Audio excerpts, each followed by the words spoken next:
Hey Mad Jack Jabril and everybody else, it's me Dale, and today I want to do a video just kind of discussing what's been going on in my life since I posted my last video. A lot of people have been questioning me, just sending me messages like if I've quit YouTube, if I've died. Obviously yes to the second one. No, I've been under the weather, it's close enough. But no, what I wanted to do is just tell people what's been going on. That way people like you guys are a bit more informed about what I've been up to, because a lot of people have been like worried. But no, don't be worried. It's just I've had a lot on my plate. So I'll just give you a bit of a play-by-play up until today, since my last video, and then everybody will be up to date. So here we go. So January, I posted my last video, and then my last semester of university started up. And I took a ton of very difficult classes.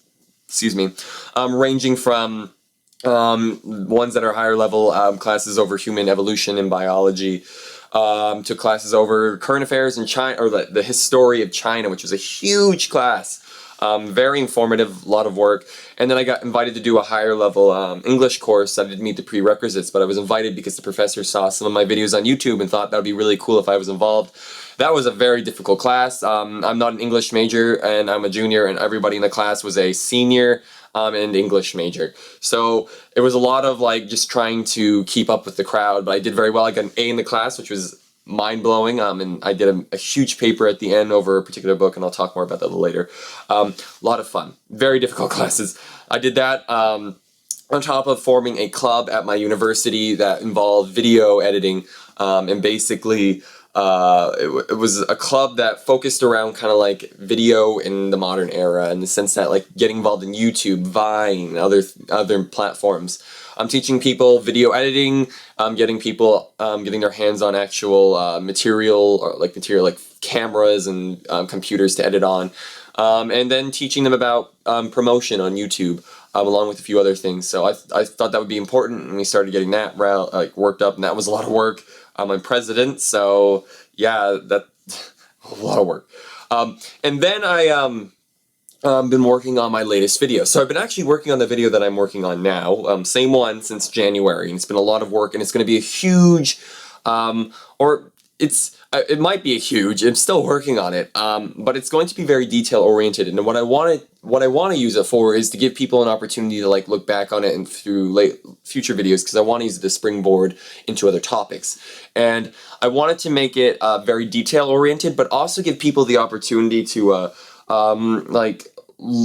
look back at it. It's going to be a big video, it's important, and I need it to be done well, and that's kind of the biggest struggle. Just kind of give you some perspective of how much work I put into this. So obviously I've been working on it for almost 6 months now. It's been a lot of work. A typical page of text on like just a Word document. One page is about 3 minutes worth of video, roughly. And typically what I do is I don't delete things. I kind of like copy paste and push it down, or I just push down the text and kind of rewrite things. So I don't delete stuff. I can kind of find stuff if I want to talk about something again. I have 137 pages of text in this script, including the actual script that I've been kind of finalizing, like filing down and trying to get done well. And that's been so much work, just so many sources. I've had windows, just browser windows and tons of tabs on my computer just opened up for months, and it just slows down my computer, but I can't, like, I need them open constantly so I can keep looking back at my sources.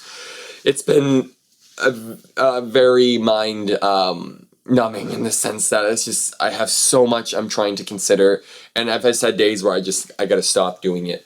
And I've been trying to do that in the midst of my, this past semester in university, and that's been unbelievably difficult. Since I've gotten out, recently, it's been a bit easier to find time, but I've still had a lot going on, and I've been sick, and I've just had things going on, so it's been a bit of a hassle. Not only that, in February, I asked Michael Stevens to be a part of the video if he was willing to do it. I asked him if he wanted to play a small part, and he said yes, and I've been just unbelievably grateful for that. That meant so much to me. I don't even have words to describe, like, the fact that he reached back to me and he did it, and he was moving from London to LA in the process of this, so he really went out of his way, and I felt really bad in the sense that, I did this. I asked him back in February. It's been months since then. I probably made him really go out of his way to do this, and I felt so bad. But I just try to get the video done right, because not only is it important within itself, but now I got some Michael being a part of it, and I just feel it's got to be done so right. I want to make him proud. I want to make my audience really satisfied. I really just want this to be done right, and that's been a huge undertaking within itself. I've had all these other videos I've been planning to do, and once I get this video done, I feel like I can just get the other ones done more quickly. But this one has just been so much work, especially with everything I've had going on. Not only that, of course, back in February, I also reached 100,000 subscribers, which I haven't even made a video on. I want to do something cool for that, but it's getting so far away, and I'm already at 120,000, which is, I can't even just contemplate how many people that is. So many people, but that's awesome. So that's been going on. I want to do something cool for that. Maybe I could do a Q&A or something. I said I'd do that a while back. I still have all those questions. I haven't done anything for it. But I want to get this next video out before I start like doing other stuff, because I feel like I really owe it to everybody for my next video to be really spectacular. So that, and then I had a TED Talk that I also did for anybody who missed that. I did a TED Talk back in April. And that was crazy in the sense that, okay, I was going to do a TED Talk over my video that I made back in January. And I had it all planned out, I had it all scripted. And I went in and I had to do like a pre-interview where they were going to see, like, they had a bunch of people who were applying, and they had to do like a discussion over what the talk was going to be about. Did that. I was one of the few selected. And then a few weeks later, they were going to have me come in and then actually do a practice run through the discussion, the talk with slides and stuff.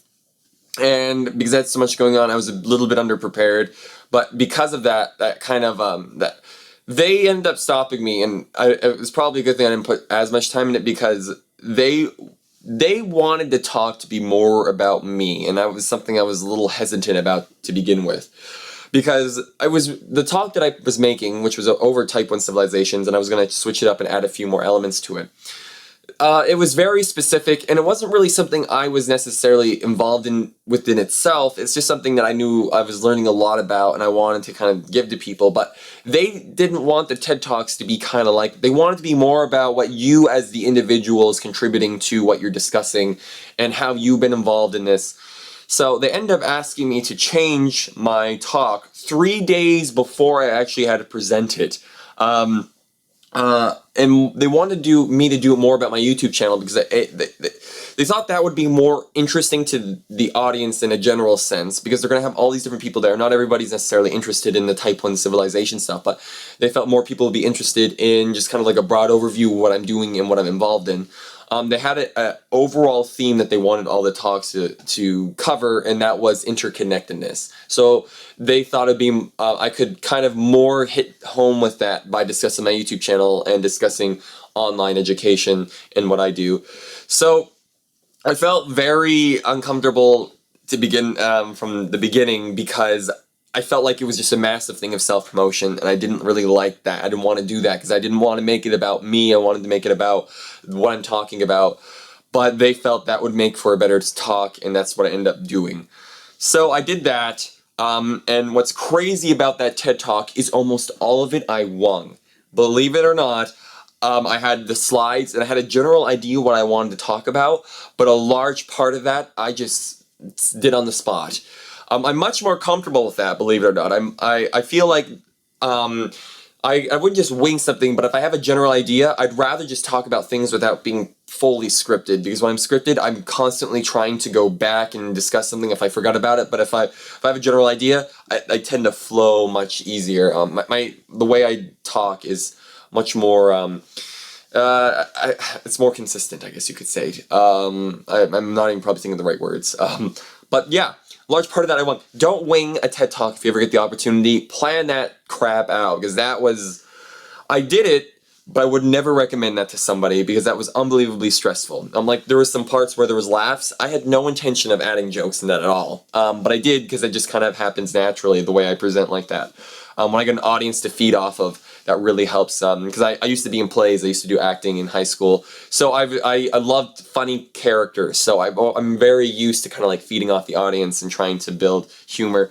The problem is I had a time limit, and that's the only reason why I was able to get the speech stuff. I didn't have a time limit, it would never have been impossible. But I had the slides, give me a general idea, and a time limit. But there were parts where people were laughing, and I didn't anticipate how long that could take. So I kept trying to like laugh, but like laugh, and just jump back into the discussion. So I sounded quite funny. I was like, okay, like I was trying to talk. Yeah, I listened back, and it's just kind of a bit cringy. But it is what it is. So yeah. That's been that happened. That took a lot of time too. I had the TED Talk. I got my YouTube play button, which was unbelievably awesome as well. And I got a picture of that on Twitter. And yeah, so now I'm working on my latest video, and I've been putting so much time, and it's just getting it perfect, and I want it to be right, because the longer I'm away from YouTube, the more spectacular I feel that video when I come back has to be.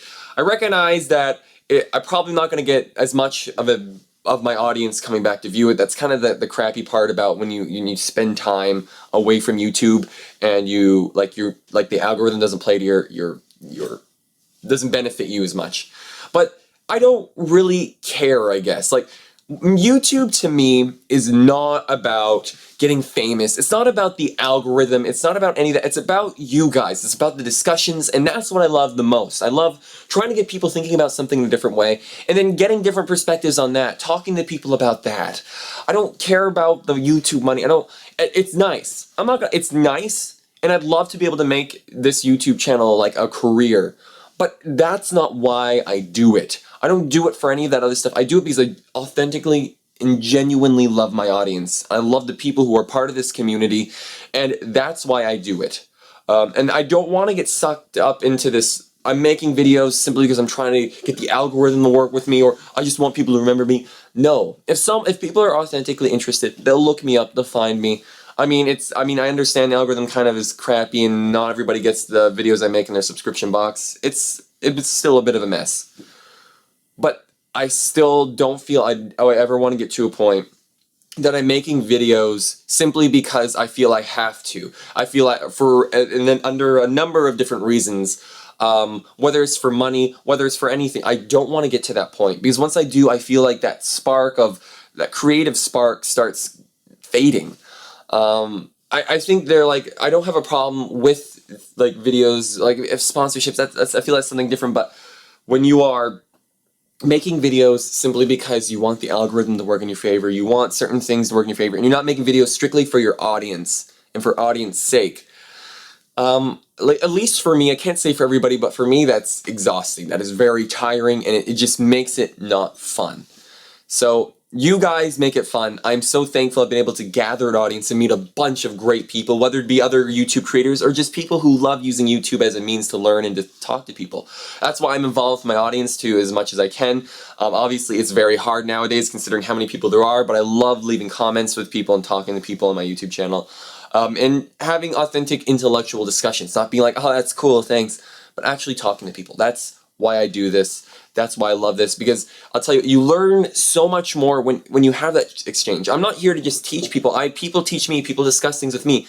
I don't end up obviously coming across all the information I want to talk about. So people sometimes say, oh, someone else talked about this, or someone else is also kind of giving their opinion on this, and I can look into that, and I learn a lot from that too. So there's been a lot going on. I'm definitely jumping back into YouTube once this video gets done, and I can kind of keep producing more videos more consistently. But this video has been this has been a lot of work. I feel once this is done, future videos will be easier to produce.